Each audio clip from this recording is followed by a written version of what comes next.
Hello, second grade glue scientist. Today we are going to look a little bit more at the properties of something that you interact with every single day. So I want you to remember the big question that we are investigating. What can be noticed about different materials? Today we're going to notice all the things that can be noticed about a drink. You're going to need an adult to help you. Have an adult help you get a drink, such as milk, water, juice. You might choose cocoa or seltzer, but I want you to have an adult with you so that you're nice and safe, okay? Then you're going to find you're finding the observing a drink page and using your senses. By the way, what are your five senses? That's right, sight. What else? Sound, smell, taste, and touch. Using all of your five senses, you're going to describe that drink. Let's see the sheet that you're going to be filling out. Here it is, observing a drink. So I want you to take that drink and take a sip of it. See how it tastes and write down your best describing words to paint a picture for me of all the flavors that you're experiencing when you drink. After that, I want you to think about how you could tell me all the ways to explain how that drink looks. It's almost like you're doing a drink mystery activity game with me. I'm not even going to look at the name of your juice or drink until after I read all of your clues about how it tastes, looks, sounds, feels, and smells. Now, you might be saying to yourself, Miss Suhan, how might my drink sound like something? Well, if you need help, there's a special page all about the sensory words that you can use. Sensory is a describing word that means related to the senses or can be experienced by the senses. So here are some great words to help you on your beverage drink journey, okay? You've got the words in taste: sweet, sour, fruity, bitter, spicy, salty. In feels, it might feel cold, hot, thick, watery, pulpy, or smooth. The way it looks, it could look bubbly, white, brown, blue, clear, orange, red, yellow. This is the sounds part that's interesting. It could be completely quiet sounding. There could be something about that drink that makes it loud, maybe in preparing it. If you made a smoothie, there could be something loud about that drink in the process of making it. And it could be fizzy if it's something like seltzer. Now, smells, it may or may not have a smell. It could smell sweet, chocolatey, creamy, fruity, or sour. Right now, I want you to pause this video, get your drink, and get ready to do your observing a drink activity. Welcome back. I hope you had fun taking a few sips and using all of your five senses to observe the drink that you did your activity off of. Now, in science, you know, we're always thinking, reading, writing, and speaking like real scientists. And instead of saying the word notice, which is what you might have said prior to this lesson, I want you to tell me everything you observed about your drink. Don't just say notice. The scientific word for notice is observe. Say it with me. Observe. When you observe something, what do you think you're doing? Absolutely. You're looking, you're listening, you're sniffing very safely. There's a special way to actually smell something. We're not going to always use that sense. There's a special way to taste or touch something too that will help you to learn, and gather information about the thing you're studying. So using your five senses is how we observe things. All right. Now, like I said, notice is not going to be the word we use when we're talking about what we saw, heard, smelled, tasted, or touched when we are investigating. We're going to say observe. Okay. And I like how we're changing our question up. Are you ready? Let's say this enhanced science question. Here we go. What can be observed about different materials? Say it for me. I love it. All right. Oh, I love this word. Everybody say the word property. Oh, yeah. When you observe the properties of your drink, you told me that it tasted sweet or that it was sour. everything you noticed with your senses was a property. When you can tell me what you see, hear, smell, taste, or feel about something, you're telling me all about its properties. So if I asked you to tell me one of the properties of this flower, what might you say? Yeah, you might say it's blue. You might say that it looks soft. You might say that it looks big, right? It's kind of a gigantic flower, Miss Yuan's hair. Absolutely. All right. Now, we've been saying the word material for a few lessons now. Orange juice is a material. Say that word, material. Some properties of orange juice are that it is orange colored, it's sweet, and it's wet. The big idea I want you to take into today and our next lessons are different materials have different properties. Say it. Different materials have different properties. So if you're looking at your water bottles, you might have a plastic water bottle, and that's going to be really different than if you have a metal designed water bottle.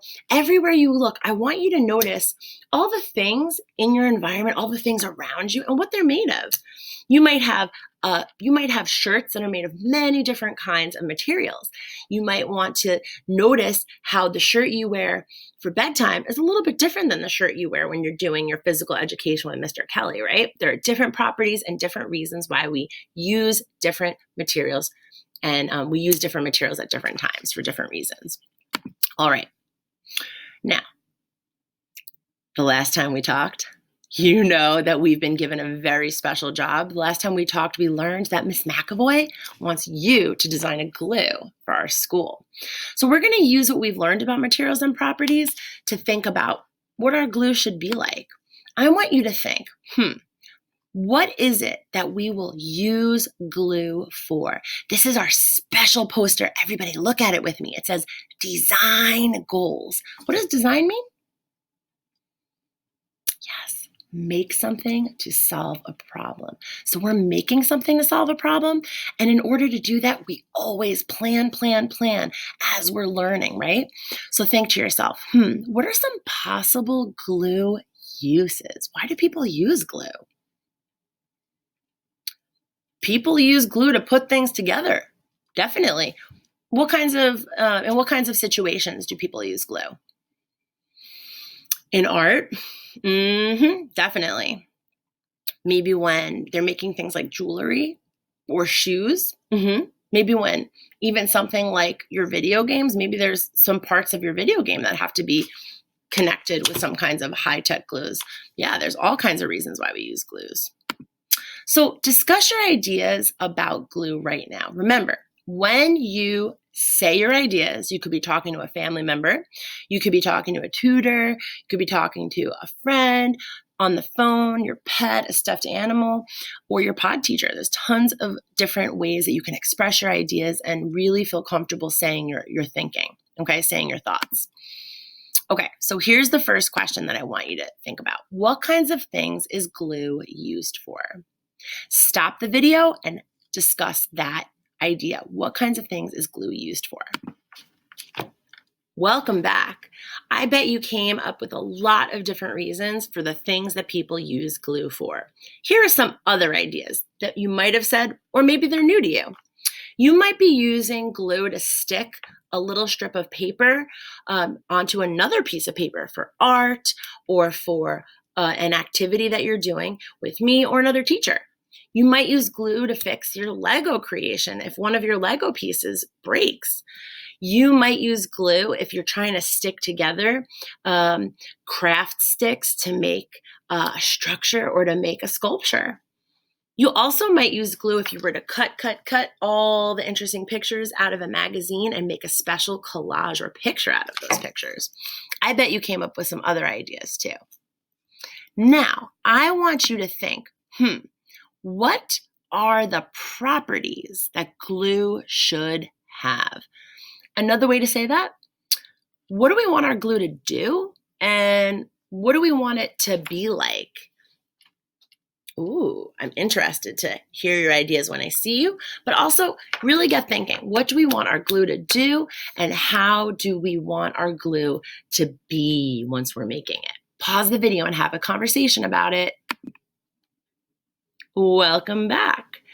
I bet some of you said, well, probably all of you said, that glue should be sticky, Miss Suhan. That's true. We want our glue to work. If it's glue, we want it to take whatever it is that we're trying to connect with something else and make it stick. So we want it to be sticky. I bet some of you really think that we should have glue that looks kind of pretty. So maybe you said the glue should be sparkly, or that you'd like to make it a color. I'm hoping you said, but if you didn't say this part, listen to this one. We definitely want our glue to be safe for kids. Since we are using it and teachers are using it, we want this glue to be made of stuff that is going to make the glue sticky, but also be safe for us. We don't want any kinds of chemicals or things in it that could hurt us or wouldn't be good for our skin or might make us feel dizzy or something, right? So we want it to be safe and sticky. And you might have said a few other things too. All right. This is a pretty tall order, but I believe in you. So now we're going to think, how can we make a sticky glue? Well, first of all, glue is a material, but not all glue is the same. I just said not every glue is the same. The glue inside of this glue stick is made of different materials, okay? And it is different than the glue in the containers that come like in this shape, right? I also have a third glue in front of me. This is a special kind of glue that we use for a lot of different crafting projects. Wait a second. I can't wait to show you my favorite glue. I like to make all kinds of special costumes and crafts. And I even have a glue that comes in the form of a special glue stick and has to get heated up in my glue gun. So I just showed you 4 different kinds of glues that are just in this classroom right now. And I want you to help me understand what you're thinking about different kinds of glues. So we're going to look at 2 different glue substances. Okay? So glue is a material, but not all glue is the same. These glues, as you see in this picture, and the glues that I just showed you are all different kinds of glue. Awesome. Okay, now let's look at the next slide. All right, scientists, we've got a new science word. As we design our glue, we're going to use the word substance, okay? And a substance is a specific kind of material. Say the word substance. Excellent. Now, when you're making cookies, you might put flour, eggs, milk, salt, baking powder, chocolate chips, and butter all together. Each one of those ingredients is a different substance, okay? The milk is one substance. The egg is another substance. And when we make glue, we're going to take lots of different ingredients and mix them up. So instead of saying ingredients or things or stuff, we're going to say substances, okay? So we're going to learn about lots of different kinds of substances. Now, each of these glues is a substance. Since they're different glues, they're different substances. And now I want you to think, how can you tell if materials and substances are different? Well, we're going to watch a video of a different teacher observing 2 mystery glues. And you're going to see what you can tell me by observing those different glues. You're going to tell me if you think they're the same substance. How do you think someone could observe the properties of different glues? Ooh, that's right. You're going to tell me how it looks. You might notice how well it moves or it could get stirred, right? You might also notice that this teacher is going to use all of her other senses too. She's going to safely show how to waft or move the smell of the glue to her nose to smell how it how that glue actually smells, okay? And now I want you to practice doing that with me. When you smell a substance safely, you are going to hold a substance close to you, but not so close, right? So everybody, put your hand out, like maybe your elbow touches your rib, okay? And you pretend you're having your cup with your substance, and you move your other hand to bring the smell safely to your nose. We say waft the odor or the smell to your nose, okay? And that will show you how this teacher is using her senses to smell the glue. Okay. Now, I want you to find your sheet that says observing the wet mystery glues. You have this page in your investigation notebook, and it is on page 7. If you do not have the book, you can print this page or fold a sheet of paper in half and create the properties of mystery glue A and properties of mystery glue B paper. Okay, so you're going to be observing all of the properties of these different glues. And I want you to think that your goal is to tell me, are they the same substance or different? Here we go. I want you to pause the video and watch this. Actually, I'm going to play it for you. You can watch it at the same time. Okay, here we go. Make sure you have your paper because you're going to be wanting to really keep track of what you're observing about the glues. And I do think you should watch this video more than once to really hold on to all the details of what you're observing with your senses. Okay, here we go.